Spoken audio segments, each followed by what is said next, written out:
So what does that look like? What are you actually doing that helps them through that transformation? This is probably only going to make sense to a bunch of other marketing nerds, but, and maybe even consultants too. You guys probably will get this hands down, but I think a lot of consultants and strategists, they try to be the smartest guy or gal in the room, and they try to say things and come up with unique strategies and really complicated things to feed that significance, if you will, to feed that ego of like, I'm the smartest, I've figured this out, I know the strategy, I know the tools. The more mature I've gotten, which still clearly I'm not very mature as I've gotten older, we'll say that. We'll say that. Exactly. Wiser. I've learned that there's just these small hinges that swing big doors. And there's so many things that, so I have the path for under $1 million, over $1 million. People are trying to scale. I do fractional chief marketing officer work, right? Okay. So like someone who doesn't have the money to hire a full-time $250K plus bonuses, salary, benefits, all this stuff, hey, I'll do it for a little bit less. And usually we do these 90-day sprints. In those 90-day sprints, like my guarantee is like, I'm going to dramatically increase your revenue. Everyone's like, well, how can you even do that? It's literally 3 things. One, the first question is, what's working really well for you right now? This thing. Cool. I think we should do more of that. That's a great idea. Cool. What's not working for you? Oh, it's this thing. I don't think we should do that anymore. Oh, okay. That's really smart. And number 3, the best one is, what's the thing that you did really, really well in the past that worked really, really well that you're not doing anymore? And you know you should be. And everyone's got one of those. Every single business owner on the planet, no matter how smart you are, no matter how talented you are, I have stories upon stories where it's like, oh, clearly it's this thing. This is the best thing that ever worked for us. Are you still doing it? No. Do you think you should? Yeah, that's a good idea. And just, it's an immediate boost in revenue. Immediately. Yeah. And I've got silly stories for all 3 of those. But, I had a guy just a couple months ago. He was running $3 million a year in television ads. And I asked him, I was like, TV, like really, like actually like local television? He's like, yeah. I'm like, well, that's a lot of money, man. Is it working? He's like, yeah. I'm like, okay. How many calls did you get last year from it? Well, I don't know, but a lot. No, just like really, let's do the numbers. How many? Long story short, 0. Wow.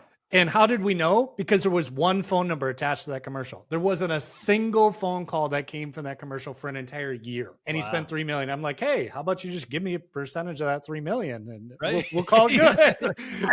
Now you make it $3 million. Yeah, that's crazy. There's a cost saving. Yeah, exactly. Right. But it is interesting, I think, because with that, it's so easy. I think business owners, humans in general, do something for this period of time and get so caught up in it that sometimes don't pause for those questions. And sometimes even if somebody just said, hey, it's different still until they're ready, at which point they engage somebody and they're also like, help me now figure out how to do this better. Now they're receptive to it in this way that it might have been before. Right. Is that for you? Do you find that the types of customers that you're engaging, I assume if they're signing up for the path as a gateway, and then like you said, they might, do they graduate from the path, or do some of them come straight in for your program?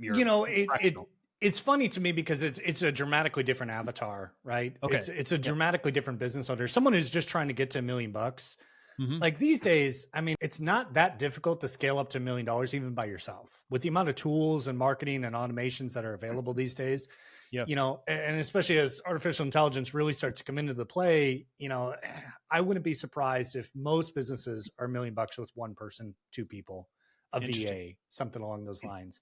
Of course, there's a lot of local companies like the HVAC company and the plumbing company and stuff like that. Those don't take very much to get to $1 million in revenue, right? Mm-hmm. Now, are they keeping $1 million? Of course not. But to get to $1 million revenue, that's not that difficult. But the people who, I normally charge between $20,000 and $30,000 per month for fractional CMO stuff. So the companies who can afford to do that, they're already looking to hire a CMO, but they're scared of a couple things. Number one, of like a bad hire. I'm sure you guys have heard this too. And funny enough, I think I got this statistic from Disney. I think they were the ones who originally did this study that a bad hire costs 11 times their annual salary. It is crazy, right? Yeah. And I don't know, maybe you guys correct me, but I thought that's where that came from.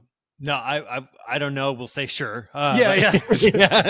No, I wouldn't doubt it is a pretty incredible thing when I was after Disney was at Netflix, and they really reinforced the idea there of, like, take your time to hire, but fire fast. Like, if you know that they're not the right one, do it, because that's also where there's that impact, is where people sit with that hire for the longest time. But so, yeah, I see fractional lets them figure out working with you, but you don't ever go full time with anybody, right? Or have you? No, I like to do 90-day contracts because, for me, I end up becoming friends with a lot of these people. And it starts to get really weird after like 90 days of like, I'm going to charge you a lot more money when you could just call me, and at that point I kind of, and plus it feeds my ADD too, right? I get to move on to the next project, the next challenge, the next thing that I'm always trying to revamp or rechange or whatever. Yeah. So it's always exciting for me to go into a new business. At this point it's been thousands and with the Tony gig and then even my own consulting, a few hundred businesses. But so it's a little bit different. Do you find yourself attracting a certain type of industry or business, or is it varied? Yes and no. Because of all my work in the service industry, like there's so many, when I say service industry, I mean professional services, real estate, title, mortgage, insurance, item martial arts school. So I'm selling coaching, I'm selling, services, agency owners and stuff. So I end up getting a lot of those people, especially in the past who are just trying to scale up to $1 million. Probably the fastest, easiest way to get to $1 million is to sell some kind of a service, right? Mm-hmm. E-commerce is really difficult, especially as of today in the last couple of days. We'll see how my friends do in e-com, but to be profitable, someone who's just getting started, they can sell web design services and make 10, 20, 30, $40,000 a month fairly easily, And with that, what would you say then for those individuals, like, is the unlock? Because a lot of people will say that, and ultimately when it comes down to it, sometimes the service and identifying what you're going to do is actually, maybe I'm underpressing this by saying it's the easy part, but it is the marketing that becomes so darn hard. So like, if you have somebody who's, and I don't know if already when they join you, they're probably a little bit further along, but say somebody's come in, they're like, I've only been generating, $2,000 a month. Like, what is it at that point? Because I know there's those set of questions that you said, but at that point, they might not have done enough to really understand. We don't know what's working. Help. Yeah. So I'm just curious if there's other things that you see that are quick unlocks or that are big mistakes that people are making out of the gate that slows them down. Yeah. So in the service side, there's the big mistake is that they spend 100% of their time on lead gen or 100% of their time on service. Okay. So like they get the leads and then they do all the work and avoid the hard work of the lead gen, right? Mm-hmm. And so they get done with the project and then they've got to start all over because they've got no business. Okay. They weren't planting the seeds as they were doing the work.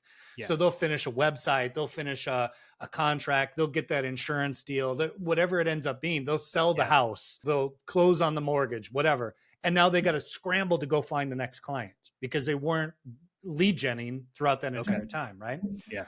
But I'll tell you what it really is. And this took me years to figure out. I was doing it. I just didn't know I was doing it.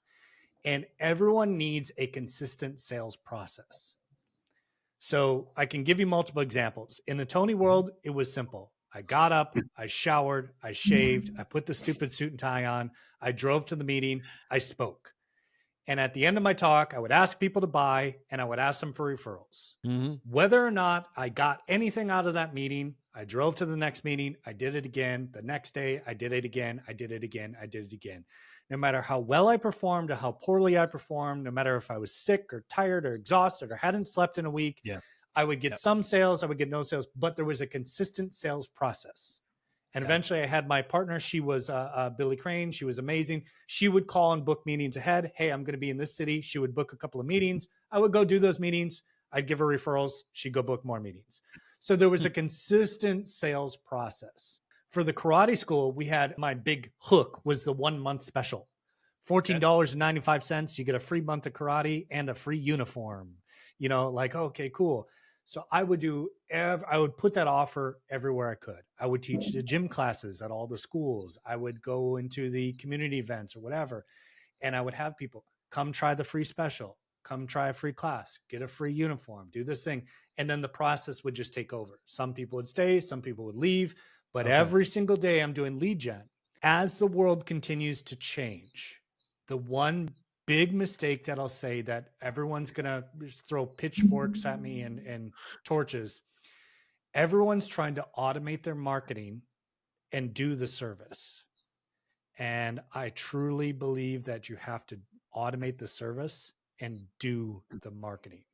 Interesting. Because you look at LinkedIn as a great example. It's a bunch of AI slop. Yeah. And it's just, you look at it, and I joke about this because I use some ghostwriters in the past myself, but you look at it and it's so funny because it's VAs talking to VAs pretending to be other people. And it's all just a circle jerk of VAs talking to each other. Yeah.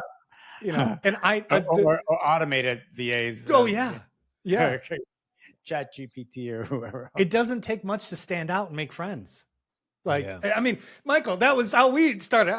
I said some sarcastic comment on one of your things and we just started chatting. Right. And, it's just typical because it's like, we're just desperate for human interaction. Right.